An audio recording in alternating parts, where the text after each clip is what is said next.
अस्सलाम वालेकुम। बात करते हैं दुनिया के सबसे बेहतरीन साइंटिस्ट की, जिनका नाम है अल्बर्ट आइंस्टाइन। उन्होंने कहा है, साइंस मजहब के बिना लंगड़ी है और मजहब साइंस के बिना अंधा है। बात करते हैं कुछ फैक्ट्स की जो 40 से 50 साल पहले ही साइंस ने प्रूव किया है, बट वो कुरान में 1400 साल पहले से मौजूद हैं।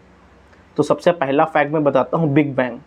इनफैक्ट ये पूरा कॉस्मोस अराउंड 13.7 बिलियन ईयर्स पहले एक एटम से भी छोटे इनफाइनाइटली गर्म और डेंस पॉइंट के एक्सप्लोजन से शुरू हुआ ये पूरा यूनिवर्स, जिसे बिग बैंग थ्योरी कहते हैं।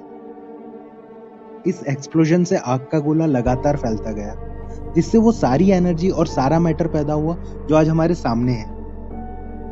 ये सुनने में अजीब है, बट बिग बैंग थ्योरी को सही साबित करने वाले बहुत ही स्ट्रॉन्ग प्रूफ्स मौजूद हैं। जैसे यूनिवर्स में इतनी ज्यादा क्वांटिटी में हीलियम और धमाके से निकली रेडियो वेव, जो 40 से 50 साल पहले वैज्ञानिक जोसेफ लेमेत्रे ने प्रूव किया था कि ये जो धरती, ज़मीन, आसमान, चांद, सूरज, सितारे आपस में मिले हुए थे, फिर एक ब्लास्ट हुआ और ये अलग हुए और वजूद में आए। ये चीज़ें अभी 40 से 50 साल पहले प्रूव हुए, लेकिन कुरान में सूरह अल अंबिया आयत नंबर 30 में लिखा हुआ है, अवलम यरल्लज़ीन कफ़रू अन्नस्समावाति वल अर्द, कि ये चांद, सूरज, सितारे आपस में मिले हुए थे, फिर हमने इनको अलग किया। तो इससे प्रूव करता है कि इस्लाम अल्लाह की किताब है और अल्लाह की आयतें सच हैं।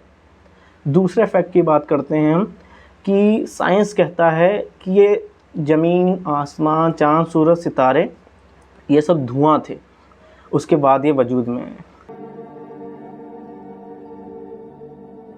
फिर ये यूनिवर्स फैलने के साथ साथ ठंडा भी होता गया और करीब 20 करोड़ सालों तक पूरा अंधेरा छाया रहा।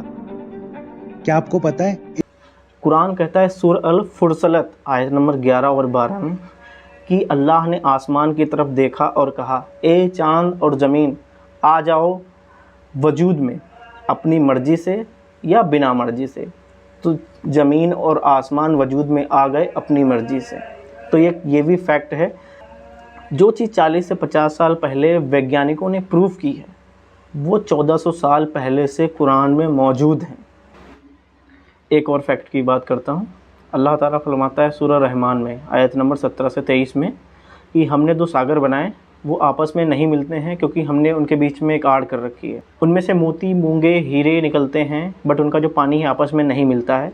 बात कर रहा हूँ हिंद महासागर और प्रशांत महासागर की। ये दो ऐसे सागर हैं जिनका पानी है आपस में नहीं मिलता है। बट कुरान को आप लोग हिंदी में और उर्दू में ज़रूर पढ़ें। ये मेरी आपसे गुजारिश है। जब तक आप लोग कुरान को उर्दू और हिंदी में नहीं पढ़ेंगे, हमें कुरान की आयतों का सही मतलब पता नहीं लगेगा।